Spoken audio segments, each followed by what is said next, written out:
Bab 13a. Alunan gending pangkur mulai terdengar mengalun memanjakan telinga ketika para tamu memasuki pendopo dan duduk pada tempat yang telah ditentukan. Gending pangkur adalah bagian maju beksan yang berarti nyanyian awalan tari yang dilakukan untuk mengundang para penari naik ke atas pentas. 5 orang penari gambyong terlihat mulai berlenggak-lenggok dengan gerakan luas mengikuti irama kendang. Tangan, lengan, kaki, dan kepala mereka bergerak seiring bunyi gamelan yang mendayu, menciptakan keselarasan gerak yang memukau seluruh tamu.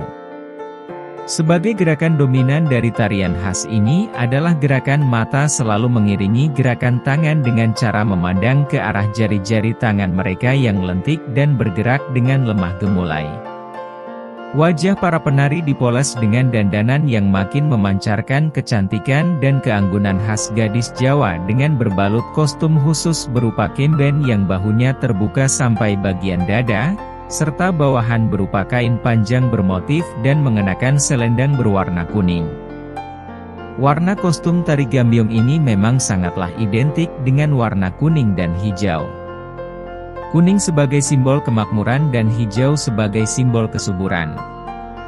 Dahulu tarian ini biasa dipentaskan dalam acara ritual pertanian di banyak desa di Jawa, khususnya Jawa Tengah. Tarian gambyong dahulu dipentaskan untuk memuja Dewi Sri, Dewi Padi bagi orang Jawa. Diharapkan setelah pementasan tarian ini, maka kesuburan tanaman khususnya padi akan semakin meningkat dan hasil panen akan melimpah. Tetapi seiring berjalannya perkembangan zaman, maka tarian ini pun akhirnya mengalami perbedaan dalam penggunaannya. Sekarang tari gambyong banyak dipentaskan saat ada resepsi pernikahan dan menyambut tamu kehormatan ataupun kenegaraan. Akan tetapi, tentu saja perubahan itu juga memerlukan waktu yang tidak sedikit. Banyak inovasi yang dilakukan pada tarian ini hingga mendapatkan berbagai bentuknya seperti sekarang ini. Meski demikian, pada dasarnya tarian ini memiliki tujuan yang sama, keindahan dan pemujaan kepada semesta ciptaannya. Anjani merasa sangat beruntung karena dapat menjadi salah satu yang mementaskan. Saat menari seperti ini, maka Anjani sudah memosisikan diri sebagai Nyai Gambyong yang lemah gemulai dan memukau pandangan siapapun yang melihat mereka di atas panggung. Tarian kelompok itu bukan hanya dibawakan oleh para wanita berparas cantik, tetapi juga keluasan gerakan di dalamnya serasa menghipnotis. Kesan tersendiri juga dapat ditemukan ketika penari gambyong menampilkan perpaduan gerak tangan dan kaki sambil memainkan sehelai kain selendang yang dikalungkan di leher, seperti yang kini mereka lakukan. Tepuk tangan meriah mengiringi selesainya pertunjukan tarian. Anjani menarik napas lega ketika ia dan rekan satu timnya pergi ke belakang panggung menuju ruang ganti. Mereka tertawa riang melihat pertunjukan berjalan dengan lancar. Anjani agak terkejut demi melihat seorang pria yang tengah tersenyum manis kepadanya dengan buket mawar merah di tangan. Pria itu berdiri tepat di depan ruang ganti, hingga membuat teman-temannya menatap penuh nada godaan. "Mas Panji, kok bisa kesini sih?" Anjani menyeret tangan pria itu menjauh, ketika semua rekannya sudah masuk ke dalam ruang ganti. Mereka duduk berdampingan di sofa tunggu setelah Panji menyerahkan bunga yang dibawanya. "Terima kasih, ini indah sekali." "Kenapa sih kamu suka sekali meremehkan aku?" cecar Panji dengan wajah cemberut. Padahal di dalam hati ia sedang mengagumi kecantikan sang istri yang entah mengapa baru disadarinya dengan sesadar-sadarnya beberapa hari yang lalu. Anjani memiliki kecantikan yang tidak membosankan, membuatnya selalu ingin menatap lama-lama, mengagumi setiap waktu, dan melupakan bahwa ia masih memiliki segudang koleksi wanita yang antre menunggu. Anjani adalah satu-satunya objek yang mampu mengalihkan Panji dari kebutuhan akan wanita lain, meski kadang sikap wanita itu tidak dapat ditebak. "Kamu jangan meragukan relasiku di kalangan para pejabat, ya." Anjani menghirup aroma dari mawar di tangannya. Harumnya begitu menggetarkan hati. Anjani senang karena Panji ternyata mau memperhatikannya. Jadi, Anjani pun berjanji kepada dirinya untuk lebih percaya kepada pria itu. Jadi, apa penampilanku tadi terlihat bagus? Anjani bertanya dengan ragu. Matanya bersitatap dengan manik kelam Panji yang secara terang-terangan terlihat mengagumi dirinya. Mereka kini seolah tenggelam dalam pusaran air yang tidak berujung, membawa perasaan keduanya dalam sengatan-sengatan kecil di dalam neuron mereka.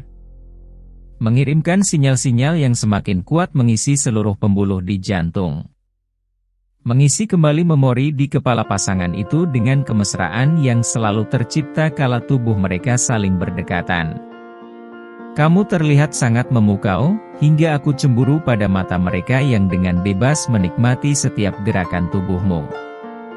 Aku cemburu pada mereka yang mencumbui kulit telanjangmu dengan tatapan mereka. Aku cemburu dan jika mungkin, maka sudah dari tadi aku menculikmu dari panggung itu. Anjani tertunduk dan tersipu malu hingga wajahnya terlihat makin menggemaskan. Gadis itu memainkan ujung selendang demi menutupi rasa gugup. Dadanya berdegup lancang begitu mendengar pengakuan sakral dari mulut pria itu. Pria yang terlihat demikian menawan dengan kemeja hitam pas badan, yang dipadu dengan pantalon berwarna senada, hingga memperlihatkan kaki panjangnya yang jenjang. Wajah Panji terlihat bersih sehabis bercukur, sementara rambut hitamnya dibiarkan dengan model berantakan. Tetapi semua tidak mengurangi ketampanan yang dia miliki. Anjani sudah jatuh sedalam-dalamnya pada pesona pria Adonis itu. Seharusnya Panji menunggu di depan, karena pria itu memiliki kursi di jejeran tamu undangan. Tetapi ternyata ia memilih menunggu di belakang panggung. Dan entah kapan Panji menyiapkan kejutan berupa buket mawar merah yang begitu indah. Aku mau ganti baju dulu. Anjani beranjak dari kursi. Ia baru berdiri, ketika satu tangan Panji menarik pinggangnya hingga ia pun terjatuh di atas pangkuan pria itu. Mas, lepaskan. Malu kalau dilihat orang. Anjani berusaha melepaskan belitan kedua lengan kukuh sang suami di pinggang kecilnya. Tetapi tenaganya tentu saja kalah kuat dari Panji. Tidak akan ada yang mengganggu kita, bisik Panji di telinga Anjani dengan lembut. Kulit punggung Anjani yang telanjang serasa merinding ketika mendengar bisikan itu. Anjani masih berpakaian penari lengkap. Masih berada di area umum. Tidak menutup kemungkinan banyak orang lewat berseliweran di sekitar tempat itu. Selain itu, ruang ganti para penari berada di depan mereka, meski pintunya tertutup, tapi Anjani yakin bahwa semua temannya tengah membicarakan mereka berdua. Mas jangan seperti ini. Panji masih bergeming di tempat, sementara kedua tangannya tetap melingkar sempurna seakan tidak dapat dilepaskan. Anjani yang merasa tidak nyaman, mulai bergerak ingin melarikan diri. Biarkan seperti ini dulu, hanya 5 menit saja, pinta Panji dengan suara mengalun lembut hingga membuat hati Anjani luluh. Anjani akhirnya membiarkan Panji memeluk dirinya, sementara ia memberanikan diri untuk melingkarkan kedua tangan di leher pria itu. Anjani dapat mencium aroma citrus segar dari parfum yang menguar dari leher Panji. Indranya mulai merasakan kelembutan rambut tebal pria itu dalam genggaman tangan, yang dahulu hanyalah seperti mimpi bagi Anjani untuk dapat melakukannya seperti saat ini. Kamu benar-benar cantik seperti putri keraton jika mengenakan pakaian seperti ini, puji Panji yang sebelah tangannya kini mulai membelai kulit mulus di punggung telanjang Anjani dengan gerakan sensual.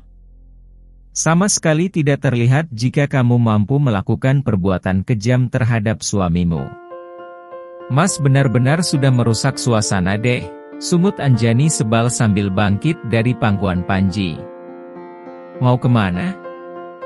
Aku belum selesai, teriak Panji yang merasa kehilangan.